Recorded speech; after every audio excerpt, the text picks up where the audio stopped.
बच्चों, यदि आपने भी जवाहर नवोदय विद्यालय एंट्रेंस एग्जाम 6 के लिए फॉर्म भरा है या फिर भरने वाले हैं, तो इस साल जवाहर नवोदय विद्यालय ने सिलेबस में थोड़े बहुत चेंजेस किए हैं।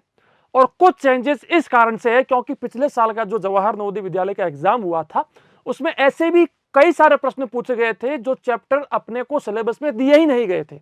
तो वो कौन कौन से चैप्टर्स हैं जिनको हमें इस साल पढ़ना पड़ेगा, किस चैप्टर से लगभग कितने प्रश्न पूछे जाते हैं, कौन सा चैप्टर सबसे ज्यादा इंपोर्टेंट है, तो मानसिक योग्यता हो गया, मैथ्स हो गया, लैंग्वेज हो गया, सबका सिलेबस, लेटेस्ट जो आपका सिलेबस है, जो पैटर्न है, वो मैं आपको बताने वाला हूं।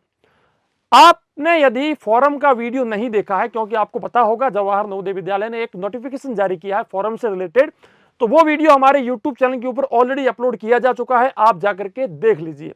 यदि आप इस यूट्यूब चैनल के ऊपर नए हैं तो प्लीज सब्सक्राइब कीजिए, क्योंकि ये यूट्यूब चैनल जवाहर नवोदय विद्यालय और सैनिक स्कूल के लिए ही बना है, जहां पर आपको कोचिंग से रिलेटेड वीडियोस, महत्वपूर्ण प्रश्न और पल पल की सारी अपडेट जो है मिलती रहती है। ठीक है, आइए हम लोग स्टार्ट करते हैं नवोदय विद्यालय के इस लेटेस्ट सिलेबस के बारे में, जो कि नोटिफिकेशन में आपको दिया गया है। सारा कुछ आप नोट कीजिएगा, चाहो तो स्क्रीनशॉट ले लीजिएगा। ठीक है, चलिए सबसे पहले यदि हम बात करें 6th क्लास के पैटर्न के बारे में कि भाई क्या लेटेस्ट आपका पैटर्न रहेगा, तो सर मैं यदि आपको बताऊं जी तो इस साल जो है जवाहर नवोदय विद्यालय के एंट्रेंस एग्जाम में पैटर्न के अंदर किसी प्रकार का बदलाव नहीं किया गया। मतलब कि जो पैटर्न आपका पहले था वही पैटर्न आपका जो है इस साल रहेगा।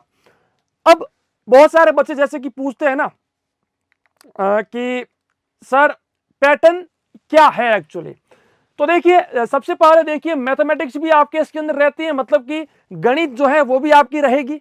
इसी के साथ साथ जो आपका मानसिक योग्यता है, मानसिक योग्यता के 40 प्रश्न, यानी कि 50% जो हिस्सा है मानसिक योग्यता के पास ही है, कोई चेंजेस नहीं हुए हैं। लैंग्वेज मतलब कि जो भाषा आपकी रहेगी उसमें 20 प्रश्न 25 नंबर के, तो मतलब कि पैटर्न जो है वही है, 50%, 25% और 25%, कुल मिलाकर के 80 प्रश्न पूछे जाएंगे। हर प्रश्न 1.25 नंबर का होगा, तो कुल मिलाकर के 100 नंबर के आपको जो है प्रश्न पूछे जाएंगे। मानसिक योग्यता के 50 नंबर के प्रश्न हो गए, लैंग्वेज के आपके मान लीजिए 25 के हो गए, और मैथ्स के भी आपके 25 नंबर के हो गए, तो कुल मिलाकर के 80 प्रश्न 100 नंबर के होते हैं। ठीक है, तो मैं सबसे पहले आपको बताना चाहूंगा, जैसे कि हम लोग यहां पर बात करते हैं कि यदि मैं मानसिक योग्यता की बात करूं, मानसिक योग्यता की बात करूं तो सिलेबस के अंदर मानसिक योग्यता में कोई बदलाव नहीं किया गया है। फिर भी मैं जो है मैं आपको बताना चाहूंगा कि कौन कौन से चैप्टर पूछे जाते हैं, किस प्रकार के प्रश्न होते हैं, और हर चैप्टर से कितने प्रश्न, कितने नंबर के प्रश्न पूछे जाते हैं। ठीक है, नोट कीजिएगा। लेकिन ये सब बताने से पहले मैं आपको एक छोटी सी जानकारी दे देना चाहता हूं कि यदि आप भी जवाहर नवोदय विद्यालय या फिर सैनिक स्कूल की घर बैठे प्रिपरेशन करना चाहते हैं तो ऑलराउंडर बीएसएस के एंड्रॉइड ऐप को इंस्टॉल करना बिल्कुल ना भूलें, क्योंकि वहां पर आपको सारथी बैच जवाहर नवोदय विद्यालय 6 के लिए, मारुति है जवाहर नवोदय विद्यालय 9th के लिए, योद्धा है सैनिक स्कूल 6 के लिए, और सिपाही है सैनिक स्कूल 9th के लिए, ये सारे बैचेस जो है कंप्लीट ऑनलाइन बैचेस है, हमारे एंड्रॉइड ऐप में दिए जाते हैं। लिंक आपको वीडियो के नीचे मिल जाएगा, या फिर आप नीचे दिए गए कॉन्टैक्ट नंबर के ऊपर कॉल या व्हाट्सएप कर सकते हैं।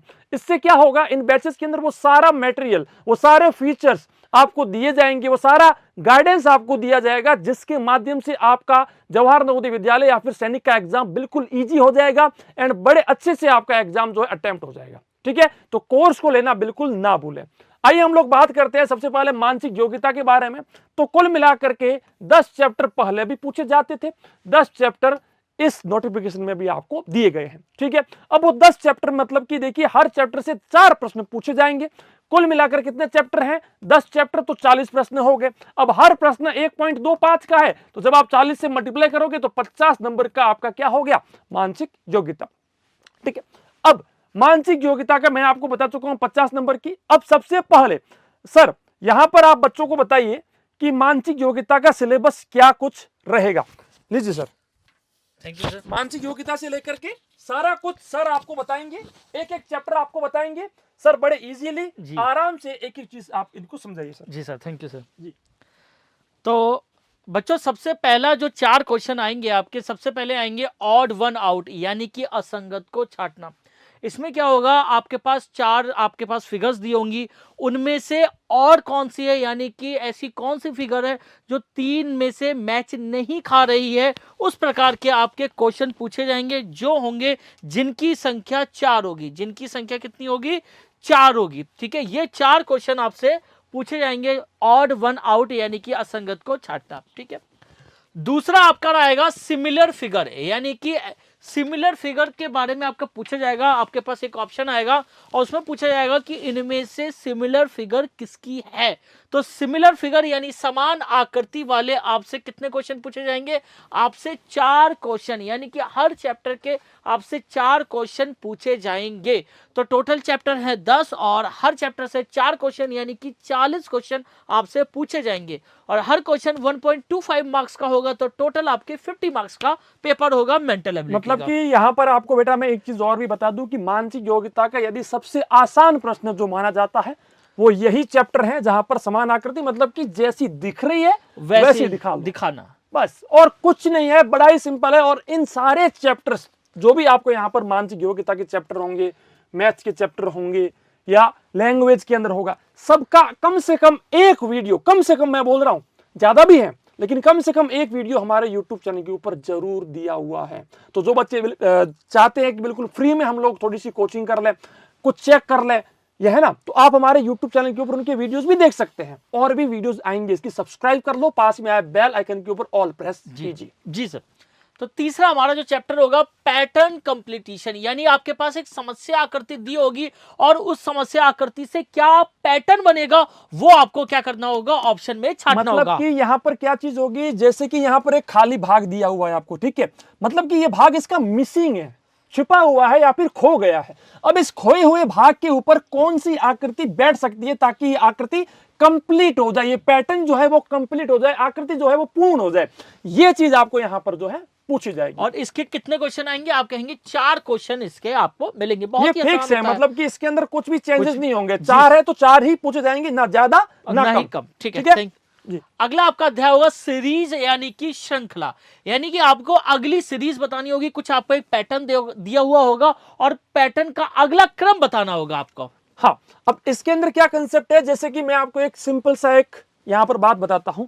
जैसे कि मैंने कहा कि 2, फिर मैंने लिखा 4, फिर मैंने लिखा 6, तो एक सिंपल सा लॉजिक अपने माइंड में बैठता है कि भाई क्या हो क्या रहा है कि हर बार संख्या जो है 2 जुड़ रही है, तो इस बार भी क्या होगी, 2 जुड़ जाएगा, मतलब कि 8 आएगा। तो इसे कहते हैं सीरीज कंप्लीशन, मतलब कि जो श्रृंखला बन रही है उसको कंप्लीट करना। अब चूंकि जो है 6 के बाद 7 आता है, लेकिन फिर भी हमने क्या लिखा 8, क्यों? क्योंकि सीरीज यही कह रही है। तो यहां पर भी वही चीज होगी कि श्रृंखला में क्या कुछ हो रहा है, जो चेंजेस आ रहे हैं उसी चेंजेस को फॉलो करते हुए हमें नेक्स्ट स्टेप जो है उसको रेडी रखना है। और इसके भी आपके 4 क्वेश्चन देखने को मिलेंगे। ठीक है जी। अगला आपका चैप्टर होगा एनालॉजी यानी कि वर्गीकरण। सर समझाइए। वर्गीकरण क्या होता है? देखिए, अब जैसे कि बहुत बार होता है ना कि यहां पर हम लोग बोलते हैं कि जिस स्कूल में मेरा दोस्त पढ़ रहा है मैं भी उसी स्कूल में जाकर के पढ़ना चाहता हूं, उसके पास मोटरसाइकिल है तो मैं भी लूंगा।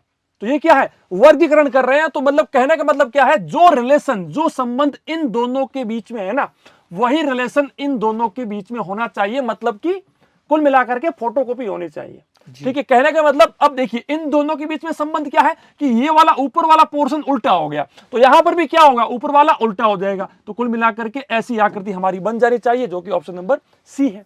ठीक है, तो कुल मिलाकर के क्या है, जो दूसरा कर रहा है वही हमें करना है, तो जो इन दोनों के बीच में संबंध है वही संबंध इन दोनों के बीच में होने चाहिए। तो ऐसे प्रश्नों को हम लोग संबंध वाले प्रश्न भी बोलते हैं, रिलेशनशिप वाले क्वेश्चंस भी बोलते हैं। और इसके भी लगभग 4 क्वेश्चन आपको देखने को कंफर्म 4 क्वेश्चन आपको देखने को मिलेंगे। ठीक है। हाँ। अगला चैप्टर होगा मिरर इमेज। इसमें आपको कोई भी आपको आकृति दे रखी होगी, उसको उसके सामने आपको दर्पण यानी कि मिरर मानना होगा और मिरर में ये कैसा दिखाई देगा ये हमें बताना है। अब ये मिरर वाला जो है ना, इसमें बहुत सारे बच्चों को कंफ्यूजन रहती है।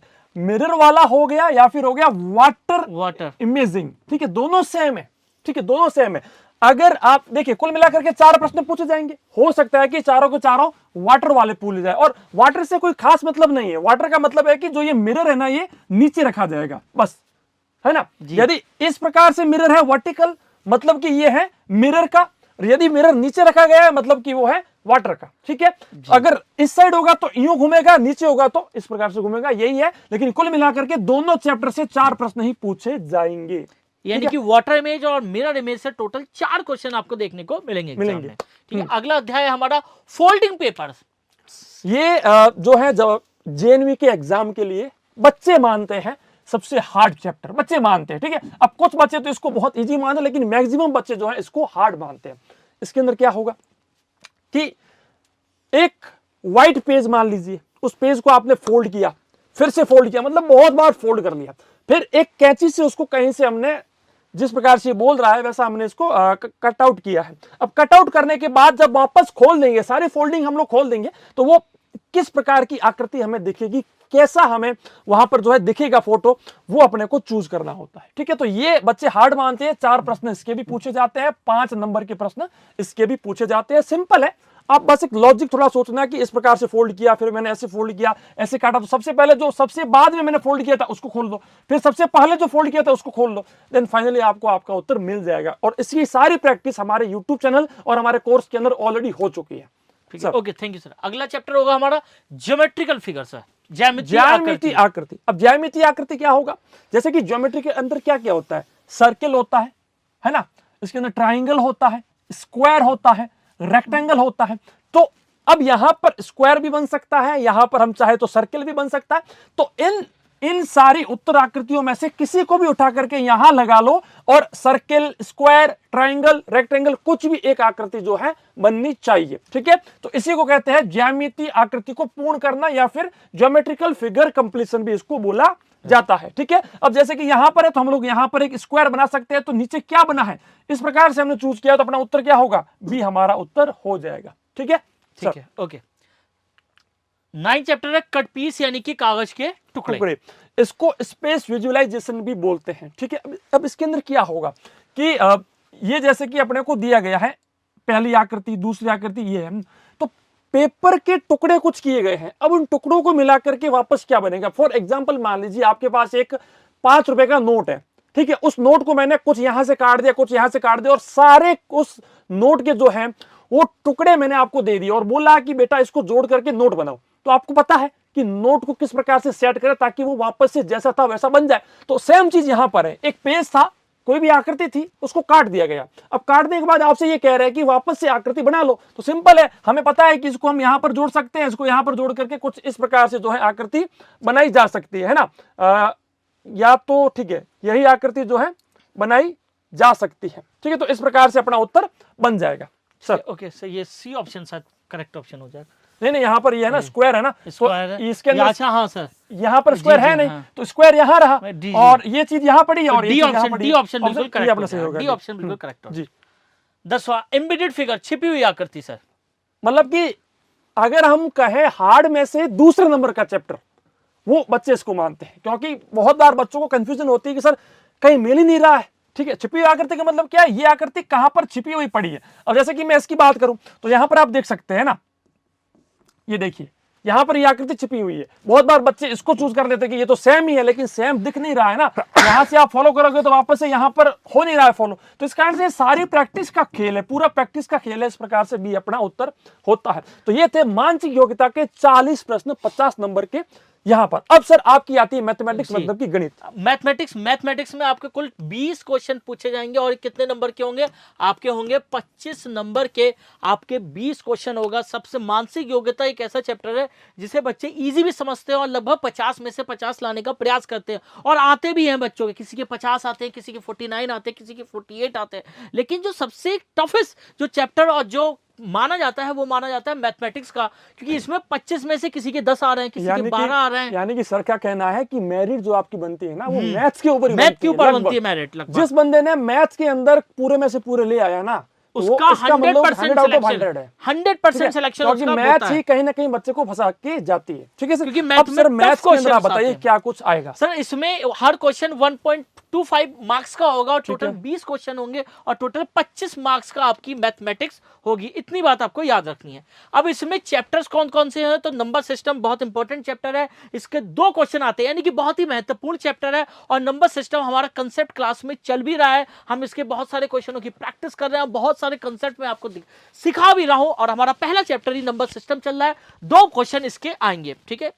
अगला अध्याय होगा हमारा रोमन नंबर, कभी संख्या प्रणाली। इसके क्वेश्चन आ भी जाते हैं और नहीं भी आते हैं, दोनों में ही 50-50 चांसेस रहता है, ठीक है। अगला होता है होल नंबर, यानी कि पूर्ण संख्या है, पूर्ण संख्या से भी आपका एक क्वेश्चन पूछा जाता है, और पूर्ण संख्याएं या रोमन नंबर एक नंबर सिस्टम के अंतर्गत ही आ जाती हैं। तो नंबर सिस्टम चैप्टर अपने आप में ही बहुत इंपॉर्टेंट चैप्टर हो जाता है, और उसके बहुत सारे क्वेश्चनों की हम लगातार प्रैक्टिस कर रहे हैं। अगर आपने अभी तक हमारा सारथी बैच नहीं लिया है तो प्लीज 7610879108 पे संपर्क कर सकते हैं, और सारथी बैच पे बहुत ही अच्छा कोर्स है, बहुत बच्चे इसका फायदा उठा रहे हैं, आप जाके ले सकते हैं, और इस समय 20% का बेहतरीन डिस्काउंट चल रहा है। अगला आता है आपका फ्रैक्शनल नंबर, भिन्न संख्याएं। इससे भी लगभग, ये भी इंपॉर्टेंट चैप्टर है, और इससे भी लगभग 2 प्रश्न लगभग आपके पूछे जाते हैं, ठीक है। अगला है डेसिमल नंबर, यानी कि दशमलव संख्याएं, और दशमलव संख्याएं से भी आपके 2 क्वेश्चन आपके एग्जाम में पूछे जाएंगे, यानी कि ये सब चैप्टर ऐसे हैं कि लगभग फिक्स हैं, इतने क्वेश्चन आपके पूछे जाते हैं, ठीक है। अगला आता है फैक्टर एंड मल्टीपल्स, यानी कि एलसीएम और एचसीएम। मोस्ट इंपॉर्टेंट टॉपिक है, और लगभग इससे 4 क्वेश्चन इससे लगभग पूछे जाते हैं। मोस्ट इंपॉर्टेंट टॉपिक है फैक्टर एंड मल्टीपल और एलसीएम और एचसीएफ, लासपा या मासपा। हर साल इनसे रिलेटेड क्वेश्चन एग्जाम में देखने को मिलते हैं। थोड़े से क्वेश्चन आसान भी आते हैं और थोड़े से क्वेश्चन टफ आते हैं, लेकिन हम अपने कंसेप्ट में सारी टेक्निक, सारी विधि आपको बताएंगे कि आप कौन से क्वेश्चन किसी प्रकार का भी आ जाए, आप हर क्वेश्चन को बड़ी ही आसानी से सॉल्व कर लें, ठीक है। अगला आता है हमारा स्क्वायर एंड स्क्वायर रूट, बहुत ही अच्छा है। वर्ग और वर्गमूल, इससे क्वेश्चन क्या होता है, आ भी जाते हैं और कभी कभार नहीं भी आते हैं, तो इसमें भी लगभग आपके 50-50 चांसेस रहते हैं, ठीक है।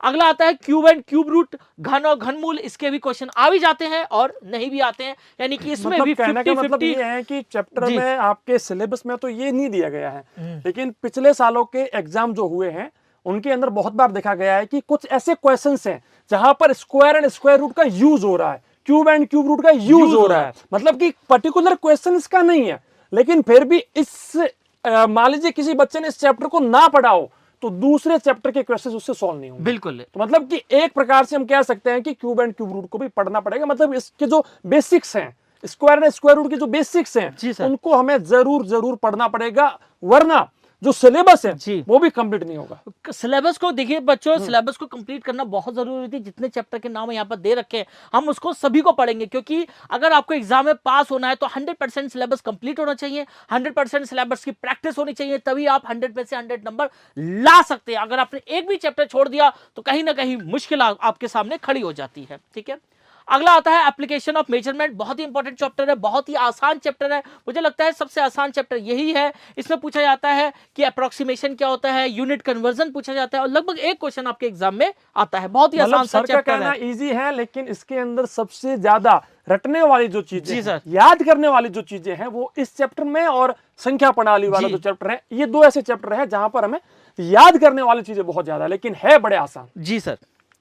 अगला चैप्टर है सिंप्लीफिकेशन, बहुत ही आसान क्वेश्चन है, सरलीकरण का क्वेश्चन है। इसमें एक रूल फॉलो होता है, बोडामास का रूल फॉलो होता है, और अगर आप बोडामास का रूल बड़े अच्छे से प्रयोग कर पाते हैं तो बहुत ही आसानी से ये चैप्टर सॉल्व हो जाता है, और थोड़े से फॉर्मूले आपको याद करने होते हैं। बहुत ही आसान चैप्टर है, 3 क्वेश्चन लगभग आते हैं। 3 क्वेश्चन आते हैं, लेकिन बच्चे का जो सबसे ज्यादा समय जो खर्च करता है ये चैप्टर है वही, जो बच्चे जहां पर मिनिमम मतलब छोटी छोटी गलतियों के कारण, माइनस प्लस की गलती, इस प्रकार की गलतियों के कारण जो प्रश्न रॉन्ग करते हैं उत्तर, जी सर, वो चैप्टर यही है। मतलब कि सबसे ज्यादा हाईलाइटेड चैप्टर है ये, है ना। हाईलाइटेड यूं है क्योंकि इसके अंदर प्रैक्टिस से ज्यादा मांगता है। आपको पता है कि बोर्ड मास क्या है, किस प्रकार से प्रश्नों को सॉल्व करना, सब आपको पता है, लेकिन फिर भी गलतियां इस चैप्टर में रहती हैं और गलतियों की बहुत ज्यादा गुंजाइश रहती है। इसीलिए विवेक सर ने पिछले साल भी किया था और बहुत ही बढ़िया काम किया था। बच्चों को लगभग एक हफ्ते, मतलब कि 7 डेज तक कंटिन्यू 2-2 घंटे, 1.5 घंटे जो है बोर्ड मास का जो ये रूल है या जो ये चैप्टर है, इसकी प्रैक्टिस हुई थी हमारे यहाँ पर। करीब 300 से 400 प्रश्न हमने बच्चों को प्रैक्टिस के लिए लिए थे, यूट्यूब पे भी बढ़ाया था, कोर्स में भी बढ़ाया था, और बच्चों ने बोर्ड मास वाले इस चैप्टर से एक भी प्रश्न को रॉन्ग नहीं किया था, जिस बच्चे ने ऑलराउंडर बीएसएस से कोचिंग प्राप्त। जी सर, बिल्कुल, ठीक है। अगला चैप्टर है हमारा औसत एवरेज। एवरेज का क्वेश्चन ऐसा है कि आता है दूसरे टाइप के क्वेश्चनों में ही आता है, लेकिन हमें सीखना है कि एवरेज क्या होता है। क्वेश्चन आ भी जाता है और क्वेश्चन नहीं भी आता है, क्योंकि सिलेबस में ये है नहीं, ये ठीक है। include है। जहां पर इस प्रकार का फोटो है मतलब कि वो सिलेबस में नहीं है, बट हमें पढ़ना है। अगर नहीं पढ़ा मतलब कि आपने सिलेबस पूरा नहीं किया। कारण कि अगर सब्जी बनती है ना तो सब्जी नमक की कभी नहीं बनती, लेकिन फिर भी नमक का इस्तेमाल उसके अंदर होता है। तो ये चैप्टर जो है ना, ये चैप्टर आपके सिलेबस में नहीं है, लेकिन सिलेबस को पूरा करने में नमक का काम करते हैं। जो है ना, जिस प्रकार से हम लोग हमारे घर में सब्जी बनाते हैं, उसमें हम लोग जिस प्रकार से नमक का इस्तेमाल करते हैं, उसी प्रकार से इन चैप्टर का इस्तेमाल हमें पूरे सिलेबस को कंप्लीट करने में करना पड़ेगा। जी सर। अगला चैप्टर है प्रतिशत। बहुत ही इंपॉर्टेंट चैप्टर है, क्योंकि अगर किसी बच्चे को प्रतिशत नहीं आता, इसका मतलब उसे मैथ बिल्कुल भी नहीं आती। प्रतिशत का रोल यानी कि परसेंटेज का रोल अलग अलग चैप्टर में भी होता है, चाहे वो सिंपल इंटरेस्ट का चैप्टर हो, चाहे वो किसी का भी चैप्टर हो। परसेंटेज बहुत ही इंपॉर्टेंट होता है और एक क्वेश्चन तो आता ही आता है, 100% मतलब आता है। कि यहाँ पर परसेंटेज का खुद का एक प्रश्न है, लेकिन अगर कहा जाए तो परसेंटेज के बेस पर मैथ के जो आपके ये 20 चैप्टर है ना, इसमें से लगभग 7 से 8 चैप्टर तो पूरे परसेंटेज के बेस पर ही है। मतलब कि यदि आपने परसेंटेज नहीं पढ़ा तो वो 7-8 चैप्टर आप पढ़ ही नहीं पाओगे, पहली बात। तो आप ये समझ सकते हैं कि परसेंटेज से लगभग 6 से 7 प्रश्न पूछे जाते हैं, नॉट ओनली 1। लेकिन 1 इसलिए लिखा है क्योंकि पर्टिकुलर परसेंटेज का जो है प्रश्न एक ही पूछा जाता है, लेकिन इसका यूज करके बहुत सारे चैप्टर्स में जो है प्रश्न पूछे जाते हैं। जी सर। अगला है प्रॉफिट एंड लॉस। बहुत ही आसान, बहुत ही अच्छा क्वेश्चन है और बहुत ही उलझाऊ। कभी कभी बच्चे इसमें उलझ जाते हैं, लेकिन बहुत ही आसान चैप्टर है। अगर आप ट्रिक्स जानते हैं, अगर आप टेक्निक्स जानते हैं, तो बड़ी ही आसानी से प्रॉफिट और लॉस को सॉल्व कर सकते हैं। एक क्वेश्चन तो 100% आता ही आता है। प्रॉफिट एंड लॉस के लिए एक्सपर्ट है हमारे विवेक सर, जो कि बहुत शॉर्टकट ट्रिक्स बताते हैं। पिछले साल भी बच्चों ने कहा था कि सर आप पता नहीं कहां थे, इतनी शॉर्टकट ट्रिक्स जो कि मतलब कि जो प्रश्न बच्चे सॉल्व करने में 10-10 मिनट ले रहे हैं, वो प्रश्न 20-20 सेकंड 15-15 सेकंड में सॉल्व हुए जा रहा है शॉर्टकट ट्रिक्स के साथ। इसीलिए हम लोग रिकमेंड करते हैं हमारे ऑनलाइन कोर्सेज को। जी सर, बिल्कुल। सारथी बैच लेना ना भूले। सिंपल इंटरेस्ट, साधारण ब्याज, बहुत ही अच्छा। हर साल क्वेश्चन पूछे जाते हैं, बहुत ही आसान होता है, एक ही फॉर्मूला प्रयोग होता है और मैंने इसके लगभग 100 क्वेश्चन करा रहे हैं हर चैप्टर में। यानी कि पिछले साल इतनी मेहनत करी हम लोगों ने, प्रैक्टिस भी, और इस साल भी करेंगे। और इस साल भी मैक्सिमम बच्चों को हम जवाहर नवोदय विद्यालय में एडमिशन दिलाकर ही दम लेंगे। ये जो फॉर्मूला है अपना, यही फॉर्मूला, लेकिन इस फॉर्मूले को याद करने से कुछ नहीं होता। प्रैक्टिस जो है ना, एक अच्छे गाइडेंस के साथ, वो बहुत महत्वपूर्ण रहती है। सब नेक्स्ट। अगला चैप्टर है रेशियो, प्रोपोर्शन, अनुपात और समानुपात। इसमें क्या है, ये भी अपने कंसेप्चुअल का पार्ट है, इसको भी हमें पढ़ना पड़ेगा ही पड़ेगा, क्योंकि इसके आधार पर भी और भी क्वेश्चन सॉल्व होते हैं। यानी कि सिलेबस में नहीं है लेकिन है, ठीक है, पढ़ना तो पड़ेगा। बेसिक्स इसके पढ़ने पड़ेंगे। यूनिटरी मेथड, एक एक नियम बड़ा आसान है। एक एक नियम, जिस बच्चे को यूनिटरी मेथड आता है उस बच्चे ने बहुत सारे क्वेश्चन वो बड़ी ही आसानी से सॉल्व कर लेता है। यूनिटरी मेथड बहुत ही आसान होता है, बहुत ही इजी होता है। एक क्वेश्चन आपका एग्जाम में पूछा जाता है, ठीक है। अगला है work and type. Work and type भी बड़ा आसान सा क्वेश्चन है, सीधा एक फॉर्मूला लगता है और बहुत सारे क्वेश्चनों की हम लोगों ने वर्क एंड टाइप की प्रैक्टिस की थी। लगभग 1 या 2 फॉर्मूले का प्रयोग करके हम वर्क और टाइप के कोई भी क्वेश्चन बड़ी ही आसानी से सॉल्व कर सकते हैं। एक क्वेश्चन आपका इसमें आता ही आता है। अगला है स्पीड, डिस्टेंस, टाइम। इसमें एक तो ट्रेन वाले क्वेश्चन होते हैं जो बहुत ही इंपॉर्टेंट होते हैं। लगभग इस बार भी लगभग 2 क्वेश्चन ट्रेन वाले से पूछे गए और ये चैप्टर ही अपने आप में बहुत इंपॉर्टेंट है। स्पीड, डिस्टेंस और टाइम से हर साल आपके क्वेश्चन पूछे जाते हैं। मतलब कि ये वो चैप्टर है जहां से कॉम्प्लेक्स क्वेश्चंस जो हैं बनाए जा सकते हैं और पूछे भी जा सकते हैं। जी सर। अगला चैप्टर है एरिया, पैरामीटर, क्षेत्रफल, परिमाप और आयतन। ये एक ऐसा चैप्टर है कि हर बार परीक्षा में आता ही आता है। एक क्वेश्चन, चाहे वो सर्कल का हो गया, चाहे वो स्क्वायर का हो गया, चाहे वो रेक्टेंगल का हो गया, चाहे वो वॉल्यूम का हो गया, अगर आपको फॉर्मूले पता है तो आप बड़ी ही आसानी से इस चैप्टर को अपना कंप्लीट कर सकते हैं। एक क्वेश्चन तो इससे आता ही आता है, ठीक है। अगला आता है अप्रोक्सीमेशन। बहुत ही आसान, मैं कहूं सबसे इजी, वेरी इजी जो चैप्टर है, बच्चे जिसको सबसे आसान चैप्टर समझते हैं वो है अप्रोक्सीमेशन, यानी कि सन्निकट। बड़ी ही आसानी से, यानी कि कुछ 4 या 5 सेकंड में आप इस क्वेश्चन को बड़ी ही आसानी से सॉल्व कर सकते हैं, ठीक है।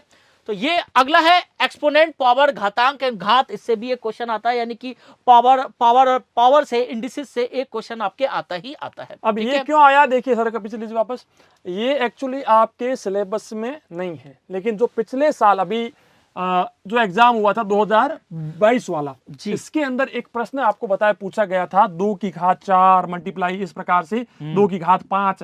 ये जो चैप्टर था ना, ये चैप्टर यही है। अब चूंकि कंसेप्ट में था नहीं, लेकिन एक बेसिक कंसेप्ट है, इस कारण से जवाहर नवोदय विद्यालय ने पूछ लिया। ठीक है, तो बेसिक कंसेप्ट जो है पूछे जा सकते हैं, चाहे वो सिलेबस में है या चाहे सिलेबस ना में है। नहीं, आपको तो पढ़ना ही इस पढ़ना कारण है। से ये भी चैप्टर हम लोग जो है इसका बेसिक जो है आपको जरूर पढ़ाएंगे। ठीक है सर। अगला जो बहुत इंपॉर्टेंट है वो है डाटा हैंडलिंग, जो इस बार इंक्लूड किया इस गया है। साल देखिए, पहले ये था 2012 के आसपास ये था, लेकिन बीच में लगभग 4-5 साल के लिए इसको हटा दिया गया था। अब फिर से इसको जोड़ दिया गया है, इस साल के नोटिफिकेशन में ये चैप्टर फिर से जोड़ दिया गया है, डाटा हैंडलिंग मतलब कि आंकड़ों का प्रबंधन। ठीक है, इसके अंदर क्या होगा, चार्ट होगा, ग्राफ होंगे। ठीक है, तो इस प्रकार से जो है ये आपका चैप्टर रहेगा। जी सर। अब आता है लैंग्वेज यानी कि पैसेज, कुल 20 क्वेश्चन होंगे इसमें भी क्या होगा, हिंदी वालों के लिए हिंदी के पैसेज होंगे और इंग्लिश वाले बच्चों के लिए इंग्लिश के पैसेज होंगे। और आपके पास लगभग 4 पैसेज आएंगे और हर पैसेज में 5-5 क्वेश्चन आएंगे, यानी कि टोटल आपके 20 प्रश्न होंगे। हर प्रश्न 1.25 का होगा, यानी कि 20 प्रश्न आपके 25 मार्क्स के आएंगे। जो बच्चे हिंदी मीडियम के लिए उनके जो पैसेज आएंगे वो हिंदी में आएंगे, और जो बच्चे इंग्लिश मीडियम में फॉर्म भरेंगे उनके लिए जो पैसेज आएंगे वो इंग्लिश में आएंगे। 4 पैसेज आएंगे, 4 अनुच्छेद आएंगे और 16 प्रश्न होंगे। 4 पैसेज आएंगे और 16 प्रश्न इसमें आएंगे। ठीक है, मीनिंग ऑफ वर्ड्स, जिसमें शब्दों का अर्थ आपसे पूछा जाएगा। बेसिक ग्रामर, समान व्याकरण, जो हिंदी में व्याकरण चलती है वो मतलब कि सब जो पूछी 4 जाएगी। पैसेज आपके होंगे, हर पैसेज में वैसे तो 5-5 प्रश्न होंगे। ठीक है, 4 पैसेज 5 प्रश्न, लेकिन चारों पैसेज में 4-4 प्रश्न तो ऐसे होंगे जो पैसेज से रिलेटेड होंगे, लेकिन चारों में एक-एक प्रश्न, कुल मिलाकर के 4 प्रश्न ऐसे होंगे जो पैसेज से रिलेटेड नहीं होंगे, बल्कि बेसिक जो आपकी ग्रामर होती है, व्याकरण होती है, उससे रिलेटेड पूछे जाएंगे। जैसे कि पिछले साल भी पूछे गए थे कि इस शब्द का और क्या अर्थ हो सकता है, इसका हो गया, विशेषण हो गया, संज्ञा हो गया, तो इस प्रकार से जो है 4 प्रश्न कंफर्मली पूछे जाएंगे। बाकी 16 प्रश्न जो है उनका उत्तर पैसेज के अंदर ही आपको मिल जाएगा। जी, ठीक है, आसान इस प्रकार से आपको दिया जाएगा। सारथी बैच जो है जवाहर नवोदय विद्यालय 6th के लिए आपको दिया जा रहा है। बच्चों के पेरेंट्स, गार्जियंस, बच्चे इस वीडियो को देख रहे हैं तो बिल्कुल भी चूकिए मत। समय ज्यादा भी है और है भी नहीं, बराबर समय है जिसके अंदर कोर्स कंप्लीट किया जा सकता है। जल्दी जाइएगा और इस बैच को लीजिएगा। ठीक है, मारुति बैच है नवोदय विद्यालय 9th के लिए, और योद्धा बैच है सैनिक स्कूल 6th के लिए, और सिपाही बैच है सैनिक स्कूल 9th के लिए, जो कि हमारे द्वारा आपको दिया जा रहा है। इनके अंदर आपको क्या कुछ मिलेगा सर, एक बार बच्चों को बता दीजिए। डेली लाइव क्लासेस चल रही है, ऑलरेडी डेली लाइव क्लास चल रही है, वीडियो लेक्चर चल रहे हैं, जिसमें सारे कंसेप्ट सिखाए जा रहे हैं, सारे प्रीवियस ईयर क्वेश्चन सॉल्व कराए जा रहे हैं, और जितनी भी पीडीएफ है वो सभी बच्चों को प्रोवाइड कराई जा रही है। और इसके लिए टेलीग्राम ग्रुप बन गया है जिसमें बच्चे अपने सभी डाउट पूछ सकते हैं। आपको सारे लेक्चर मिलेंगे, सारे क्वेश्चनों की प्रैक्टिस मिलेगी, ई नोट्स मिलेंगे, सारे मॉडल पेपर, सारे प्रीवियस ईयर पेपर, सारे मॉक टेस्ट आपको प्रोवाइड कराए जाएंगे। और इसमें बहुत बेहतरीन बात क्या है कि हर वीक का एक शेड्यूल तैयार है, जिसमें हर टीचर पर्टिकुलर टाइम पर आकर अपने बच्चों की क्लास लेता है। यानी बिल्कुल स्कूल वाला आपको जो माहौल मिलेगा, एकदम से इतने बजे इस सब्जेक्ट की क्लास होगी, अगर चैप्टर कंप्लीट हो गया है तो ये सारे प्रीवियस ईयर क्वेश्चन कराए जाएंगे और सारे मॉडल पेपर सॉल्व कराए जाएंगे, सारी पीडीएफ आपको लिंक प्रोवाइड कराया जाएगा, आप सारी बेहतरीन पीडीएफ आप प्रोवाइड कर सकते हैं। यानी कि कंप्लीट पैकेज बहुत ही कम फीस में पूरे साल भर की तैयारी ऑलराउंडर बीएसएस का ये प्लेटफॉर्म तैयार कराता है। अगर आपको इसके लिए अधिक जानकारी चाहते हैं तो आप हमारे नंबर 7610879108 पर संपर्क कर सकते हैं, और आज ही अपना कोर्स लेना ना भूलें, क्योंकि बहुत कम समय है हमारे पास। ठीक है, और जो सारथी बैच है नवोदय विद्यालय 6 के लिए, इसके अंदर जो है एक बुक जो है मैथमेटिक्स की, 2 OMR शीट है, एक पेन है और 2 मॉडल पेपर है, आपके घर मतलब कि आपके एड्रेस के ऊपर बिल्कुल फ्री में कोर्स के साथ भेजे जाते हैं। ठीक है, इसके लिए आप एक कूपन कोड का यूज कर सकते हैं, AR 2024। इसका यूज करते ही आपको बहुत ही अच्छी छूट जो है यहाँ पर मिल जाएगी। आप हमें कॉल या व्हाट्सएप भी कर सकते हैं 7610879108 के ऊपर। ठीक है, ये हमारा आपको फोन नंबर दिखा दिया हमने, और कोई जानकारी है नहीं। इस प्रकार से हमारा ऐप आपको दिखेगा, जिसको आपको इंस्टॉल करना है, ओपन करना है। इसके अंदर आपको सारी जानकारी मिलेगी, और किसी प्रकार की हेल्प के लिए, सपोर्ट के लिए आप हमें सोशल मीडिया के ऊपर भी फॉलो कर सकते हैं। हम मिलेंगे आपसे हमारी ऐसी किसी नेक्स्ट खास वीडियो में, तब तक के लिए जय हिंद, जय भारत, नमस्कार। जय भारत, नमस्कार। धन्यवाद।